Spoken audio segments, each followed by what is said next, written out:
পরিবারকে না জানিয়ে অনেকেই যোগ দিয়েছিলেন বৈষম্য বিরোধী ছাত্র আন্দোলনে, যোগ দিয়েছিলেন বাংলার দ্বিতীয় যুদ্ধে। এই দ্বিতীয় যুদ্ধে প্রথম সারিতে থেকেই নেতৃত্ব দিয়েছিলেন সারজিৎ আলম। প্রথম সারিতে থেকে নেতৃত্ব দেওয়ার কারণে পরিবারের সাথে সম্পর্কের অবনতিও ঘটে তার।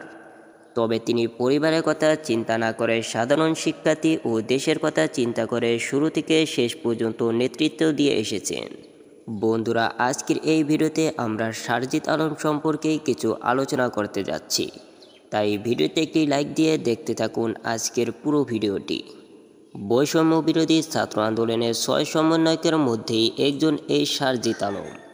হাজারো স্লোগান, মাঠ কাঁপানো বক্তব্য ও নিয়মিত কর্মসূচি বর্ণনার মাধ্যমেই বেশ জনপ্রিয় হয়ে উঠেছেন এই সারজিৎ আলম। তিনি বাংলাদেশের সবথেকে উত্তরের জেলা পঞ্চনগরের সন্তান।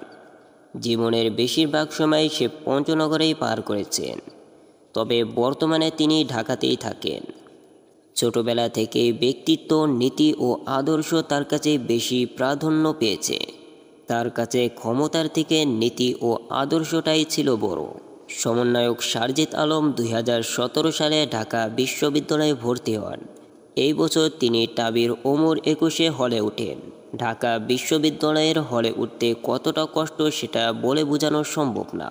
অনেক সময় রাজনীতির পরিচয় বা সুপারিশ ছাড়া সিটও পাওয়া যায় না। ইচ্ছে না থাকলেও বাধ্য হয়ে রাজনীতিতে নাম লিখিয়ে হলে উঠেন সারজিৎ আলম। 2019 সালে ডাকসু ইলেকশনে অংশগ্রহণ করেন সারজিৎ আলম। ছাত্রলীগের প্যানেলের 13 জনের মধ্যে 7 জন নির্বাচিত হয়েছিল। তার মধ্যে সবথেকে বেশি ভোট পেয়েছিলেন এই সারজিৎ আলম। এমনকি ভিপি জিএচের চেয়েও বেশি ভোট পেয়েছিল সারজিৎ আলম।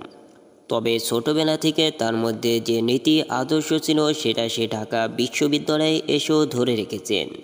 তিনি ছাত্রলীগে থাকাকালীন হল প্রেসিডেন্ট সেক্রেটারি থেকে তার মাধ্যমে জুনিয়রদের জন্য যে নির্দেশ আসতো সেটা তার কাছেই অযৌক্তিক, অন্যায় ও জুলুম মনে হতো। তার জন্য তিনি 2022 সালে ছাত্রলীগের রাজনীতি থেকে বেরিয়ে আসেন। তবে ছাত্র রাজনীতি ছেড়ে দিলেও ছাত্র আন্দোলন থেকে নিজেকে বিরত রাখতে পারেন নাই সারজিৎ আলম। শুরু থেকে শেষ পর্যন্ত ছাত্রদের পাশে থেকে ছাত্রদের কোটা এবং স্বৈরাচারী সরকারের পতন ঘটিয়েছেন।